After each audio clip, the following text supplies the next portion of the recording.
வெளிவடக்கு பிரதேச செயலகத்துக்கு உட்பட்ட வெளிவடக்கு பிரதேச சபையால் பதிவு செய்யப்பட்ட J214 மெல்லாம் வடக்கு GS டிவிஷனில் இருக்கிற கோணப்பழம் ஒழுங்கை தான் இது.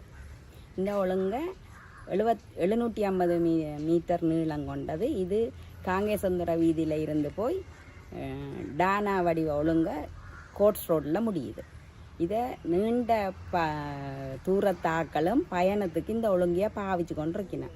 காங்கேசந்துறையில் இருந்து கோட்ஸ் ரோட் பக்கமாக அளவட்டிக்கு போகிறவ, அளவட்டி பக்கத்துலேருந்து இதால் வரவ, பின்பக்கமாக அளவட்டி கூட இந்த பாதையை பாவிக்கிறோம். இது வளைவின் நெளிவின் நிறைஞ்ச ஒரு சிறிய ஒழுங்குன்றபடியாக இதில் திடீரென்று இலங்கை மின்சார சபை ஒரு ஸ்மார்ட் எலக்ட்ரானிக்ஸ் பிரைவேட் லிமிடெட் என்ற பேரில் ஜெயந்தன் என்பவரால் பதிஞ்ச ஒரு நிறுவனத்துக்கு இதில் கரண்ட் கொடுக்குறேன்னு சொல்லி டிரான்ஸ்ஃபார்மரை இந்த வளவில் பூட்டி இருந்ததை தொடர்ந்து மின் கம்பங்களை கொண்டாந்து ஒழுங்கையில் போட்டது. அந்த மின் கம்பங்களை என்னத்துக்கு போடினம் என்னென்று விசாரித்த போது தான் எங்களுக்கு இதுகள் தெரிய வந்தது. அப்போ 33,000 வோல்டேஜ் உள்ள மின்னை ஒரு தனியார் நிறுவனத்துக்கு கொடுக்குறதுக்கு இந்த ஒழுங்கையை பாவிக்கணும்ன்றோன்னு நாங்கள் போய் பிரதேச சபையில் முறையிட்டோம். இந்த மின் கம்பங்களை இந்த ஒழுங்கையில் நடுறதால இந்த ஒழுங்கையில் சரியான பாதிப்பு, வீதி விபத்துக்கள் வரும். மற்றது இந்த ஹை டென்ஷன் போய்க்குள்ள எல்லாம் எங்கள்ட வளவுகளுக்குள்ள நிறைய இழப்பு ஏற்படும். எங்கள்ட மரங்கள் பயந்துடுற தென்னை, கமுகு, வேப்ப மரம், இப்படியான பல எல்லா மரமும் இருக்குது. இதெல்லாம் வெட்டுப்படும். எங்கள்ட மரங்கள் அழியும். வேப்ப மரங்கள் எல்லாம் வெட்டினா அப்படியே வேப்ப மரம் பட்டு கொண்டு போகிற சந்தர்ப்பம் வரும். மற்றது வீதியில் விபத்து, ஒரே சின்ன முடாக்கு 250 நீளம் தான் அந்த இதை இழுக்கினோம் கேபிளை. அப்போ 33,000 ஹை டென்ஷன் வோல்டேஜ்ன்றோன்னா நாங்கள் அதால் அச்சுறுத்தல் எங்களுக்கோ இதால் போகிறவைக்கு ஏற்பட வேண்டாம் முறையிட. அப்போ இப்படியான ஒரு நிறுவனம் எங்களுக்கு இயங்குறதே தெரியாதுங்க.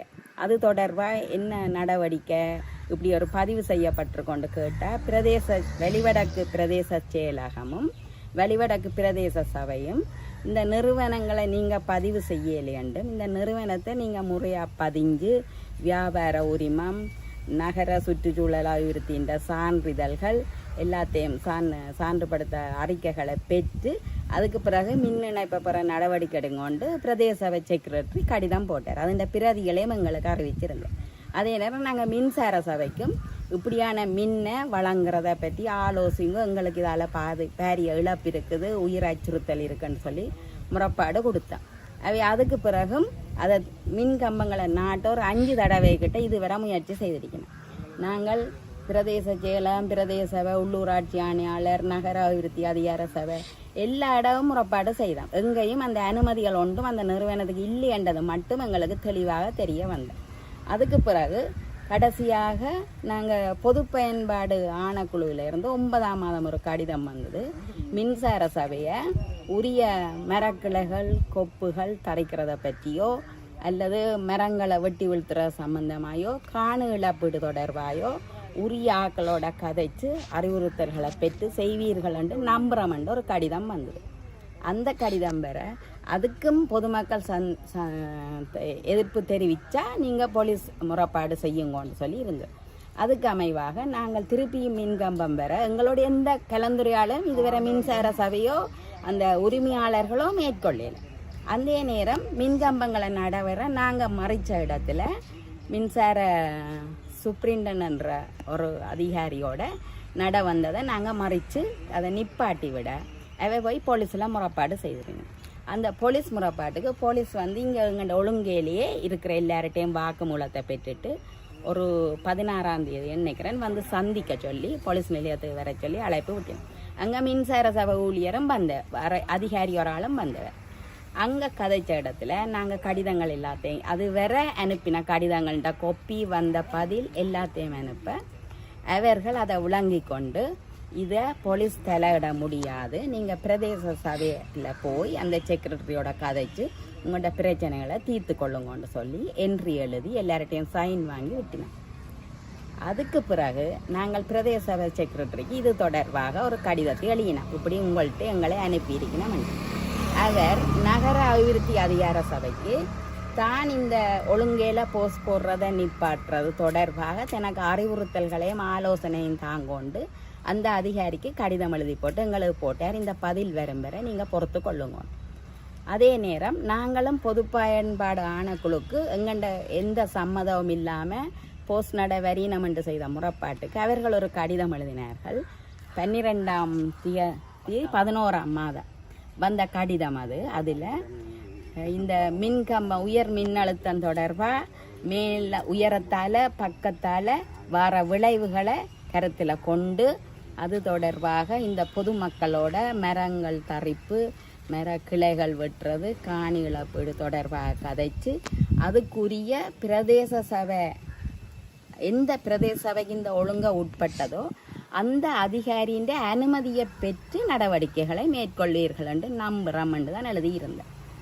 ஆனால் அந்த கடிதத்தை வந்திருந்த நிலையிலையும் திடீரென்று பார்க்க இந்த செக்ரட்டரியோட போய் வெளிவடக்கு செக்ரட்டரியோட கதையும் கொண்ட போலீஸாரண்ட முடிவுக்கு பிறகு ஒரு நாள் திடீரென்று சொல்லி 3-4 வாகனங்களில் நிறைய 15க்கு மேற்பட்ட போலீஸாரோட இந்த மின்சார சபை உத்தியோகத்தர்கள் வந்து இந்த ஒழுங்கில் இருக்கிற எல்லாரும் எத்தனையோ விதமாக தடுத்தோம். அதிக கடிதங்களை காட்டினோம், உரிய செக்ரட்டரிக்கு அறிவியும் கொண்டு சொன்னோம், மின்சார சபையில் பெரியாக்களை வாங்கொண்டு சொன்னோம். எதையும் பொருட்படுத்தாமல் போலீஸ் எங்களை கொஞ்சம் விலத்தி நீக்க பண்ணி அந்த மின்கம்பங்கள் எல்லாரையும் ஒரு 2 மணித்தியாலத்தில் இதை நாட்டின உடனே நாங்கள் அன்றைக்கு ஒரு திங்கட்கிழமை ஆளுநர் சந்திப்பு இருந்தபடியாக நாங்கள் பொதுமக்களில் கொஞ்சம் பேர் ஆளுநர்கிட்ட போனோம். போய் நாங்கள் ஏற்கனவே அவருக்கும் கடிதம் எழுதி வச்சுருந்தாங்க. ஆனபடியாக அந்த கடிதங்களை கொண்டு போனோம்.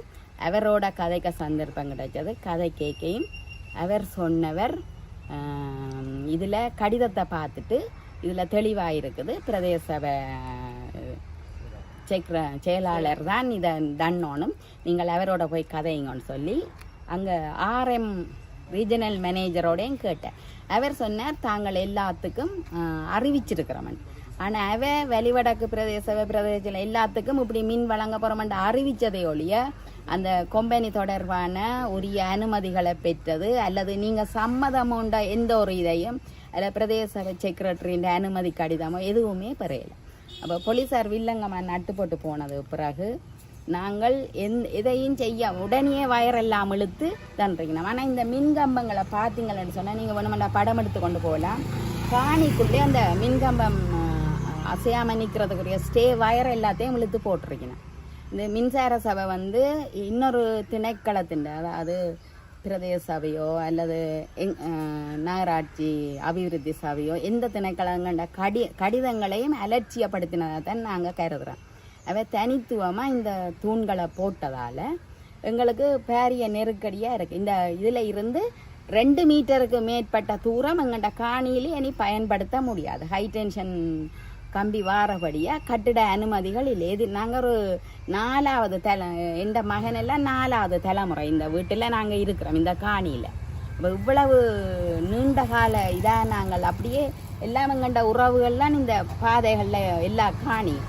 இப்போ நாங்கள் நிரந்தரமாக இதில் இருக்கிற நாங்கள் இந்த இப்போத்தைய நிலைமையில் மிகவும் சிறிய காணி 2 பிறப்பு 1.5 பிறப்பு அப்படி எல்லாரும் பங்கிட்டு இருக்கிற நிலையில் நான் நினைக்கிறேன் 2 மீட்டர்ண்டா கிட்டத்தட்ட 7 அடி அவ்வளவு தூரம் பெறும்.